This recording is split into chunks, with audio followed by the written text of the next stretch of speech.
श्री सद्गुरु चरण कमलेभ्यो नमः। उत्तर प्रदेश के मुख्यमंत्री योगी आदित्यनाथ जी, केंद्रीय मंत्रिमंडल के मेरे साथी महेंद्र नाथ पांडे जी, उत्तर प्रदेश सरकार के मंत्री भाई अनिल जी, सद्गुरु आचार्य पूज्य श्री स्वतंत्र देव जी महाराज, पूज्य श्री विज्ञान देव जी महाराज, अन्य महानुभाव, देश भर से पधारे सभी श्रद्धालुगण और मेरे परिवारजनों, काशी प्रवास का आज मेरा ये दूसरा दिवस है। हमेशा की तरह काशी में बीता हर क्षण अपने आप में अद्भुत होता है, अद्भुत अनुभूतियों से भरा होता है। आपको याद होगा 2 वर्ष पहले इसी तरह हम अखिल भारतीय विहंगम योग संस्थान के वार्षिकोत्सव में एकत्र हुए थे। एक बार फिर मुझे विहंगम योग संत समाज के शताब्दी समारोह के ऐतिहासिक कार्यक्रम में आने का अवसर मिला है। विहंगम योग साधना की ये यात्रा 100 वर्षों की अपनी अविस्मरणीय यात्रा पूरी की है। महर्षि सदाफल देव जी ने पिछली सदी में ज्ञान और योग की दिव्य ज्योति प्रज्वलित की थी। इन 100 वर्षों की यात्रा में इस दिव्य ज्योति ने देश दुनिया के लाखों करोड़ों लोगों के जीवन को परिवर्तित किया है। इस पुण्य अवसर पर यहां 25,000 कुंडीय स्वरवेद ज्ञान महायज्ञ का आयोजन भी हो रहा है। मुझे खुशी है, मुझे विश्वास है, इस महायज्ञ की हर एक आहुति से विकसित भारत का संकल्प और सशक्त होगा। मैं इस अवसर पर महर्षि सदाफल देव जी को श्रद्धापूर्वक नमन करते हुए उनके प्रति मेरे हृदयस्थ भावों को पूर्ण श्रद्धा के साथ समर्पित करता हूं।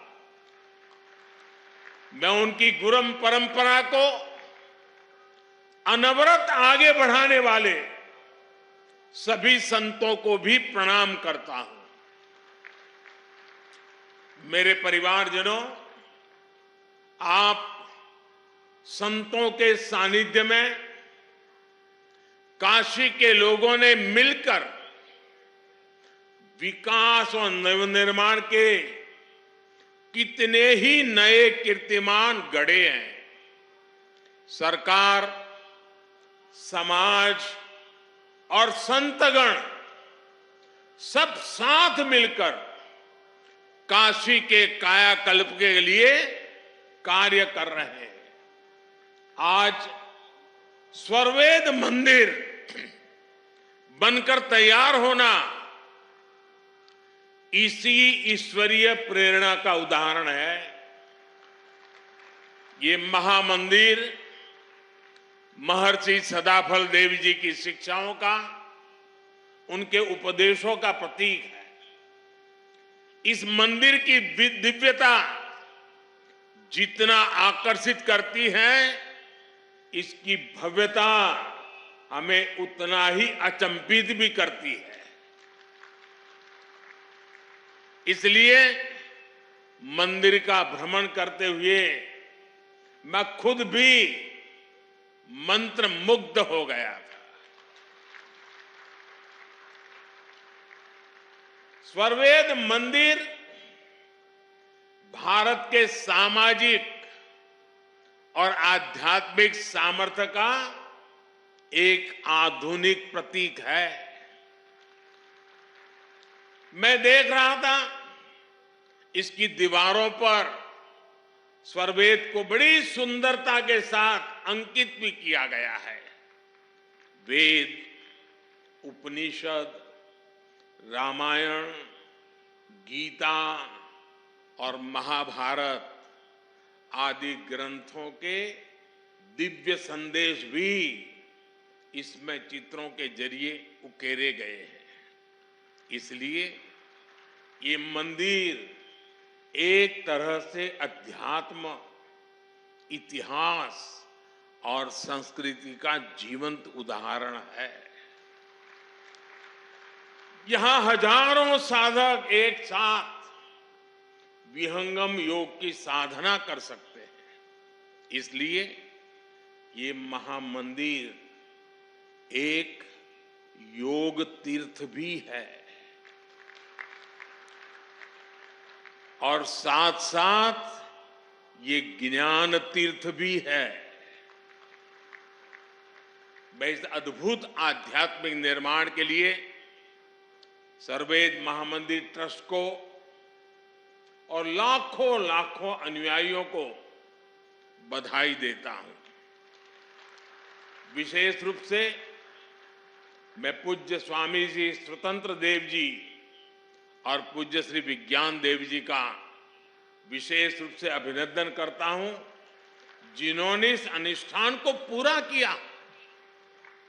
मेरे परिवारजनों, भारत एक ऐसा राष्ट्र है जो सदियों तक विश्व के लिए आर्थिक समृद्धि और भौतिक विकास का उदाहरण रहा है। हमने प्रगति के प्रतिमान गढ़े हैं, समृद्धि के सोपान तय किए हैं। भारत ने कभी भौतिक उन्नति को भौगोलिक विस्तार और शोषण का माध्यम नहीं बनने दिया। भौतिक प्रगति के लिए भी हमने आध्यात्मिक और मानवीय प्रतीकों की रचना की।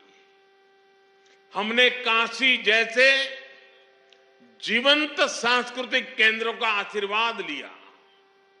हमने कोणार्क जैसे मंदिर बनाए।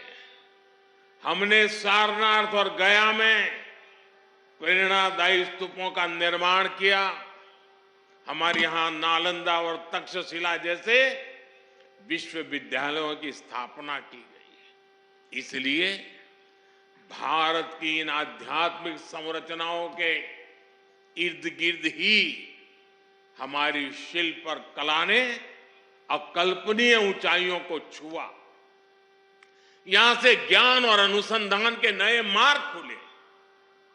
उद्यमों और उद्योगों से जुड़ी असीम संभावनाओं का जन्म हुआ। आस्था के साथ साथ योग जैसे विज्ञान फले फूले और यहीं से पूरे विश्व के लिए मानवीय मूल्यों की अविरल धाराएं भी बही। भाइयों और बहनों, गुलामी के कालखंड में जिन अत्याचारियों ने भारत को कमजोर करने का प्रयास किया, उन्होंने सबसे पहले हमारे प्रतीकों को ही निशाना बनाया था। आजादी के बाद इन सांस्कृतिक प्रतीकों का पुनर्निर्माण आवश्यक था।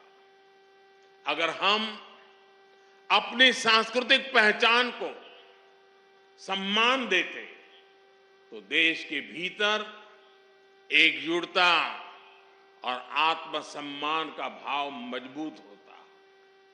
लेकिन दुर्भाग्य से ऐसा हुआ नहीं। आजादी के बाद सोमनाथ मंदिर के पुनर्निर्माण तक का विरोध किया गया था और ये सोच दशकों तक देश पर हावी रही। इसका नतीजा ये हुआ कि देश हीन भावना के गर्त में चला गया, अपनी विरासत पर गर्व करना भूल गया। लेकिन भाई और बहनों, आजादी के 7 दशक बाद आज समय का चक्र एक बार फिर घुमा है।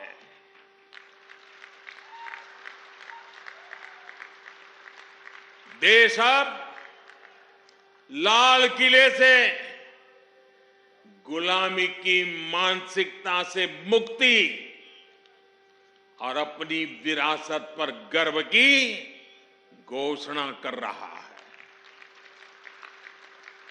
जो काम सोमनाथ से शुरू हुआ था वो अब एक अभियान बन गया है। आज काशी में विश्वनाथ धाम की भव्यता भारत के अविनाशी वैभव की गाथा गा रही है। आज महाकाल महालोक हमारी अमरता का प्रमाण दे रहा है। आज केदारनाथ धाम भी विकास की नई ऊंचाइयों को छू रहा है।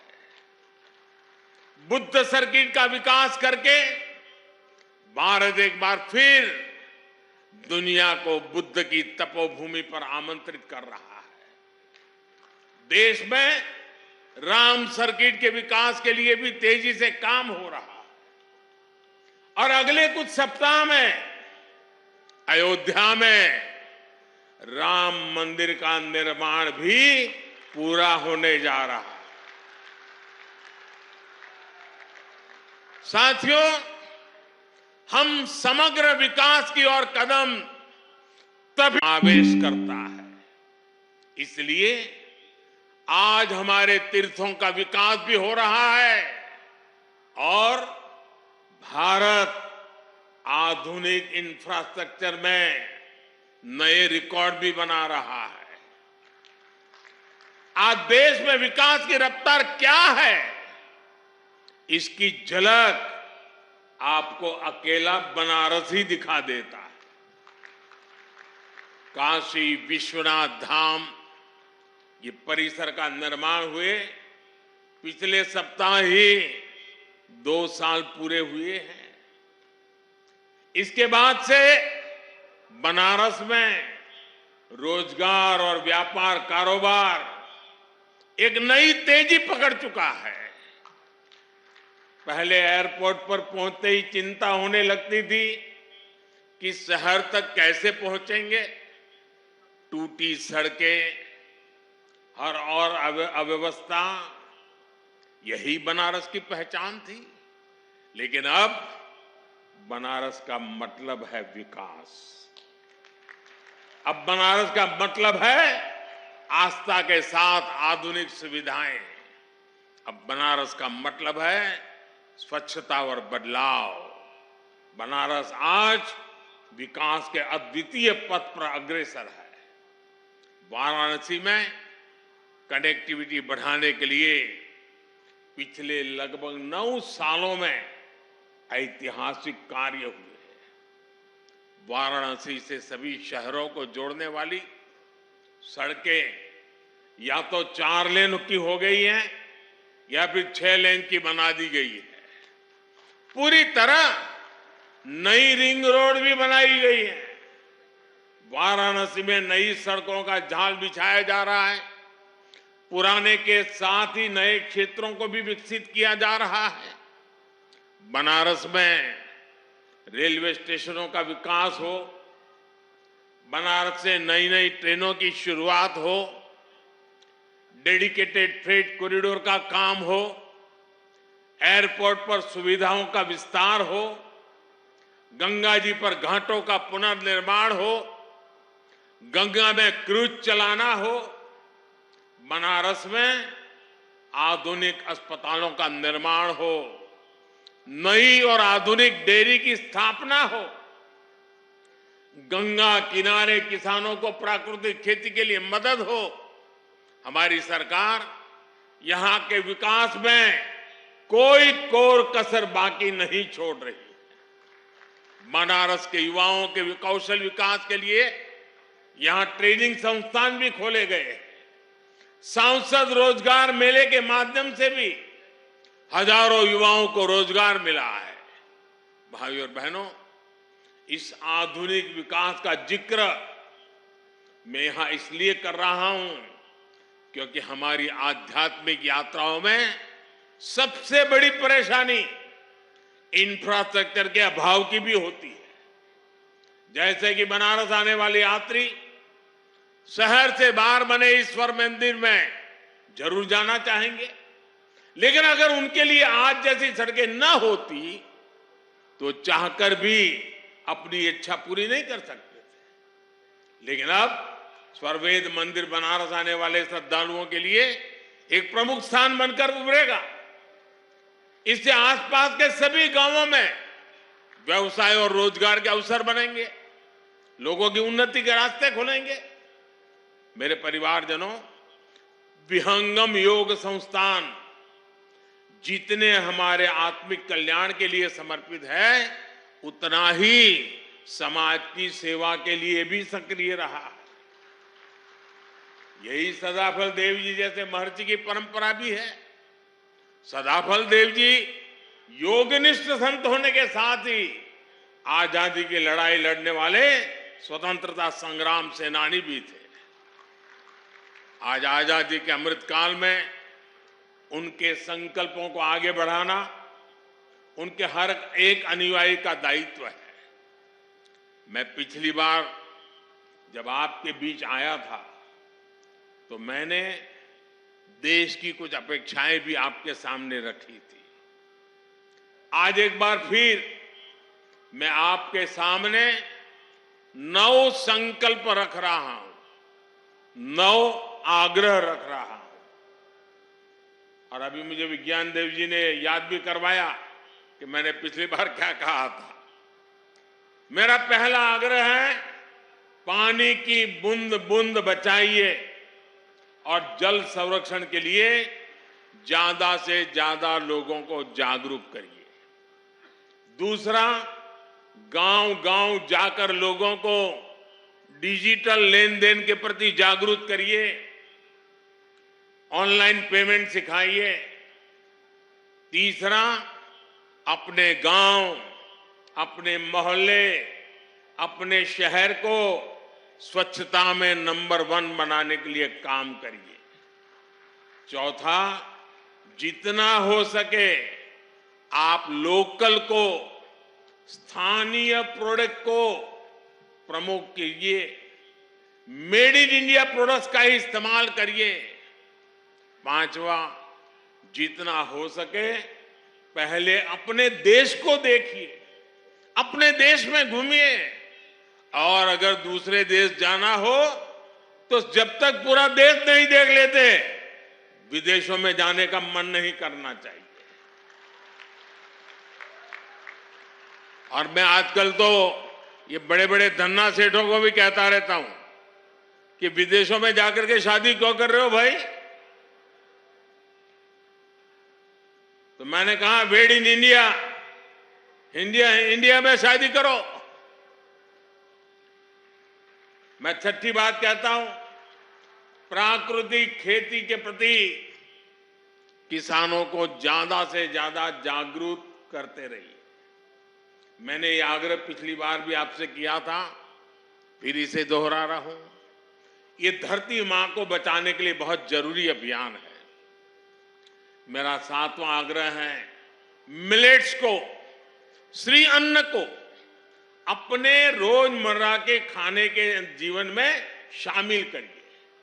इसका खूब प्रचार प्रसार कीजिए, सुपर फूड है। मेरा 8वां आग्रह है, फिटनेस, योग हो, स्पोर्ट्स हो, उसे भी अपने जीवन का अभिन्न हिस्सा बनाइए। और नवा आग्रह है, कम से कम एक गरीब परिवार का संबल बनिए, उसकी मदद करिए। ये भारत में गरीबी दूर करने के लिए जरूरी है। आजकल आप देख रहे हैं, विकसित भारत संकल्प यात्रा चल रही है। मैं कल शाम को इससे जुड़े कार्यक्रम में शामिल हुआ हूं। अभी कुछ देर बाद यहां से मैं फिर विकसित भारत संकल्प यात्रा में शामिल होने जा रहा हूं। इस यात्रा के प्रति जागरूकता फैलाने का दायित्व आप सभी का भी है, हर धर्मगुरु का भी है। मैं चाहूंगा कि ये सभी हमारे व्यक्तिगत संकल्प भी बनने चाहिए। गांवों विश्वस्य मातरः का जो आदर्श वाक्य है, ये हमारे लिए आस्था के साथ साथ व्यवहार का भी हिस्सा बनेगा, तो भारत और तेजी से विकसित होगा। इसी भाव के साथ मैं आप सभी का बहुत बहुत धन्यवाद करता हूं, और पूज्य संतों ने मुझे जो मान सम्मान दिया, मैं उनका भी हृदय से धन्यवाद करता हूं। मेरे साथ बोले, भारत माता की, भारत माता की, भारत माता की। धन्यवाद।